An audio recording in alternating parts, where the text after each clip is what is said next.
જો મેગ્નેશિયમની પટ્ટી હવે ચડી ગઈ છે અને એકદમ પ્રકાશ આપણે જોઈ શકીએ છીએ બરાબર જો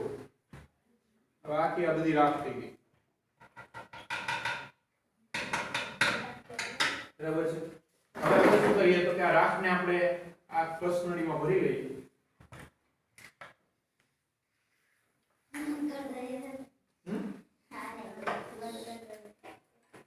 તો પૂરું થઈ ગયું ને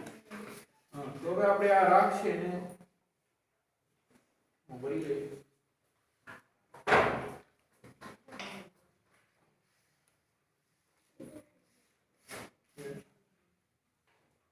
મેગ્નેશિયમની રાખ છે ને આપણે કસનળીમાં ભરીએ છીએ ઓકે કસનળીમાં મેગ્નેશિયમની રાખ છે ભરી લીધી છે પાણી આપણે નાખીએ કેમ મોટા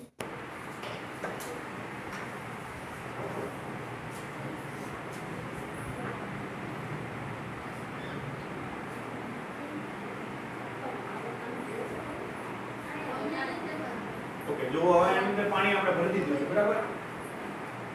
એટલે આ દ્રાવણ થઈ ગયું મેગ્નેશિયમ ઓક્સાઇડ જે રાખ હતી એમાંથી મેગ્નેશિયમ હાઇડ્રોક્સાઇડ થઈ ગયું પાણી નાખ્યું એટલે આ દ્રાવણ હવે શું કરવાનું છે કે દ્રાવણને આપણે જરા આવી રીતે હલાવી દઈએ એટલે મિક્સ થઈ જાય બરાબર અને હું અહીં રાખી દઉં છું હવે તો આપણી પાસે આ ભૂરું લિટમસ છે અને લાલ લિટમસ છે ભૂરા લિટમસમાંથી એક લિટમસની પટ્ટી તોડી લઉં હવે આ ડ્રોપર વડે આમાંથી આપણે લિટમસ પેપર ઉપર આ દ્રાવણ નાખીએ છીએ જો તમે આમાં કોઈ કલરમાં ચેન્જીસ થાય છે નહીં આમાં કંઈ થતું નથી તો ભૂરા લિટમસ ઉપર આની કોઈ અસર થતી નથી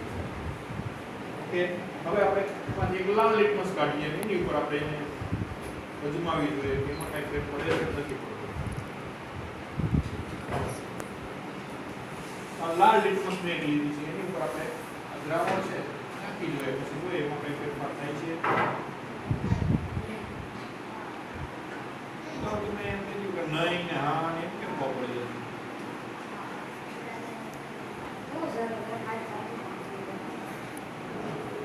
કઈ ફેરફાર થયો નહીં શું નહીં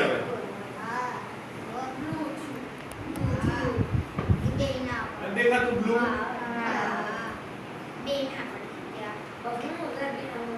જો આ બે બાજુ રાખો દેખાતું છે કઈ ફેરફાર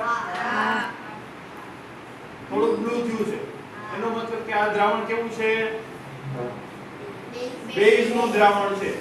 મેગ્નેશિયમ હાઇડ્રોક્સાઇડ છે એનું દ્રાવણ બેઝિક હોય છે તો અહીંયા આપણે આ પ્રવૃત્તિ દ્વારા સાબિત કરી શકીએ કે મેગ્નેશિયમ ઓક્સાઇડ છે એની રાતને પાણીમાં ઉગાડીએ તો મેગ્નેશિયમ હાઇડ્રોક્સાઇડ નું દ્રાવણ બને જે બેઝ તરીકે વર્તે છે